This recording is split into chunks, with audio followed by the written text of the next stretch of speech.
வணக்கம் ஆன்மீக நண்பர்களே. நம்ம சேனலில் ஒவ்வொரு நாளும் பலதரப்பட்ட ஆன்மீக செய்திகளை பார்த்துட்டு வர்றோம். அந்த வகையில் இன்னைக்கு நாம் பார்க்கக்கூடிய தலைப்பு உங்களுக்கெல்லாம் மிக முக்கியமான தலைப்பு, அனைவருமே பார்க்கக்கூடிய தலைப்பு.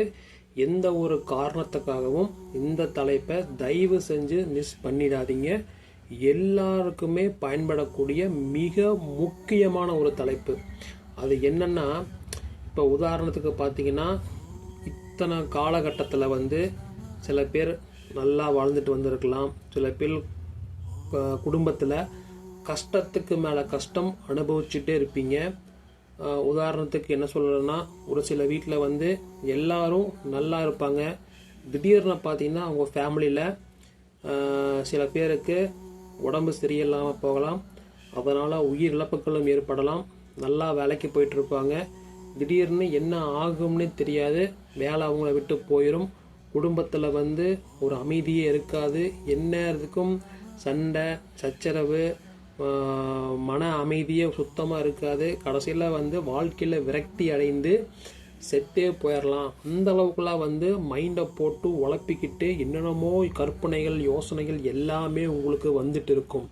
இதுக்கெல்லாம் என்ன காரணம்னா, நாம் அறியாமையில் பண்ணக்கூடிய சில தவறுகளால நம்மளோட குலதெய்வ சாபம் நமக்கு வந்துருச்சுன்னு அர்த்தம். குலதெய்வ சாபம் நமக்கு எப்படி வந்திருக்கு, அதை நாம் எதெல்லாம் வச்சு நாம் அறிஞ்சுக்கலாம், அதற்கான அறிகுறிகள் என்ன, அந்த அறிகுறியை வச்சு நாம் எப்படி குலதெய்வத்தை சாபத்திலிருந்து விமோச்சனம் பெற்று நம்ம குடும்பம் வாழ்க்கையில் செழிப்பாக எப்படி வளரணும், அதை பற்றின டாபிக்கு தான் இன்னைக்கு. தயவு செஞ்சு இது ஒரு கட்டுக்கதை கிடையாது. தயவு செஞ்சு வீடியோவை ஸ்கிப் பண்ணாமல் முழுசாக பாருங்கள். இதுக்காக நீங்கள் ₹1,00,000 செலவு பண்ண வேண்டாம். அங்கே எங்கேயுமே போக வேண்டாம். நாம் குலதெய்வத்துக்கான சாபத்திற்கான அறிகுறிகளை சொல்ல போகிறோம். அதற்கான நிவர்த்திகள் என்ன, அதற்கான பரிகாரங்கள் என்ன. இந்த பரிகாரத்துக்கு நீங்கள் கோடிக்கணக்கில் லட்சக்கணக்கில் காசே செலவு பண்ண வேண்டாம். நாம் சொல்கிறத தயவு செஞ்சு கரெக்டாக ஃபாலோ பண்ணினா உங்கள் குடும்பம் கண்டிப்பாக செழிப்பாக வளரும். ஸோ தயவு செஞ்சு வீடியோவை ஃபுல்லாக பாருங்கள். குலதெய்வ வழிபாடு செய்வது என்பது பயத்துக்காக அல்ல, நன்றிக்காக இருக்க வேண்டும். அந்த உணர்வில் குலதெய்வ வழிபாட்டை தொடர்வது மிக முக்கியம். வருடம் தவறாமல் குலதெய்வத்தை நேரில் சென்று வழிபடுங்கள். தினமும் குலதெய்வத்தை வீட்டில் வழிபட மறக்க வேண்டாம். அப்படி தவற விட்டவர்களுக்கு குலதெய்வ சாபம் இருக்கக்கூடும். இந்த சாபம் பொல்லாது. குலதெய்வ சாபம் இருந்தால் தெரியும் அறிகுறிகள் என்ன என்பதை லைனாக ஒவ்வொன்றா பார்க்க போகிறோம். தயவு செஞ்சு பாருங்க. திடீரென வேலை வாய்ப்புகள் பாதிக்கப்படுவது, நல்ல கல்வி இருக்கும், திறமை இருந்தும் வேலை வாய்ப்பு கிடைக்காமல் போவது, அழைக்கப்படும் நேர்காணல்களில் தோல்வி, அலுவலகத்தில் நியாயமான பதவி உயர்வு இல்லாமல் இருப்பது போன்றவை. கடினமாக உழைத்தும் அடைந்த பலனில் பஞ்சம் ஏற்படலாம். 2வது, திருமண தாமதம் அல்லது தடைகள்.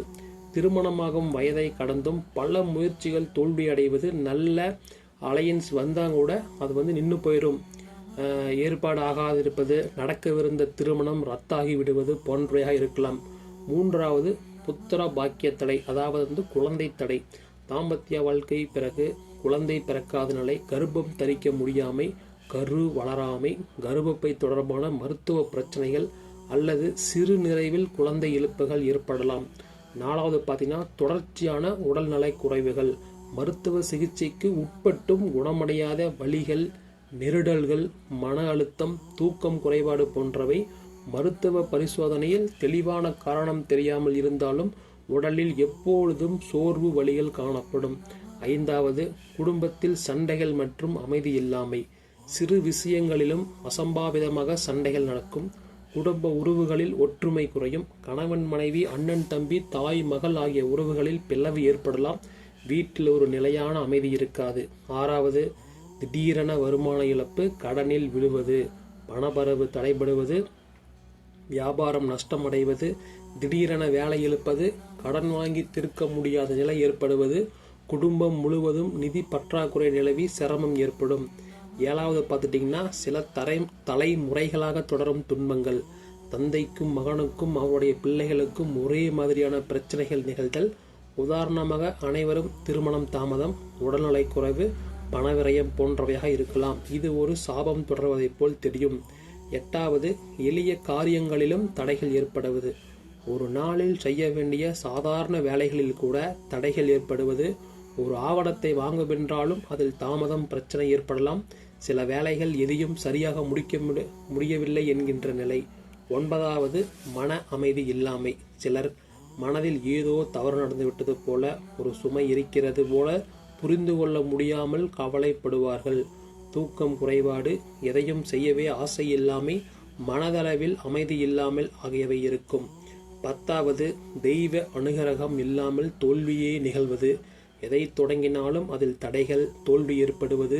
அதிர்ஷ்டம் சார்ந்த விஷயங்களில் எதிலும் கைகூடாமை, மற்றவர்கள் எளிதாக சாதிக்கின்ற விஷயங்கள் நம்மால் முடியாமல் போவது போல் தோன்றும்.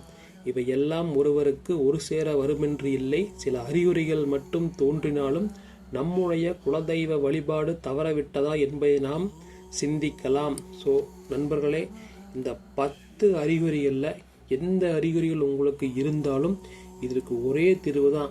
கண்ணை மூடிட்டு எல்லாத்தையும் தூக்கி போட்டு உங்களோட குலதெய்வ கோயிலுக்கு, உங்கள் குலதெய்வலுக்கு உகந்த நாள், சிறந்த நாளாக பார்த்துக்கிட்டு உங்களோட ஃபேமிலி மொத்தத்தையும் கூட்டிகிட்டு ஒரே ஒரு டைம் உங்கள் குலதெய்வ கோயிலுக்கு போய் ஒரு பொங்கல் வச்சு உங்கள் பேர்லேயும் உங்கள் குடும்பத்தார் பேர்லேயும் எல்லார் பேர்லேயும் ஒரு அர்ச்சனை பண்ணிவிட்டு, நாங்கள் ஏதாவது தவறுதலாக ஏதாவது பண்ணியிருந்தாங்க கூட எங்களை மன்னிச்சிருக்குன்னு சொல்லிவிட்டு, உங்களோட அம்மா அப்பா தான் நம்ம குலதெய்வம், எல்லாரும் காலில் விழுந்து வேண்டிக்கிட்டு, இனிமேல் எங்களை ரத்திச்சு அருள் புரிந்து இனிமேல் எந்த ஒரு தவறு நடக்காமல் நாங்களும் பார்த்துக்கிறோம், நீங்களும் எங்களை வந்து ஒரு டைம் மன்னிச்சு எங்கள் குடும்பம் வந்து மேன்மேலும் வளரணும்னு சொல்லிட்டு தயவு செஞ்சு ஒரு அர்ச்சனை பண்ணிட்டு வாங்க. கண்டிப்பாக உங்கள் குலதெய்வம் உங்களை காப்பாற்றுவாங்க. இந்த வீடியோ உங்களுக்கு ரொம்ப ரொம்ப யூஸ்ஃபுல்லாக இருக்குன்னு நினைக்கிறேன். நாளைக்கு இன்னொரு வீடியோவில் சந்திக்கிறேன். நன்றி, வணக்கம்.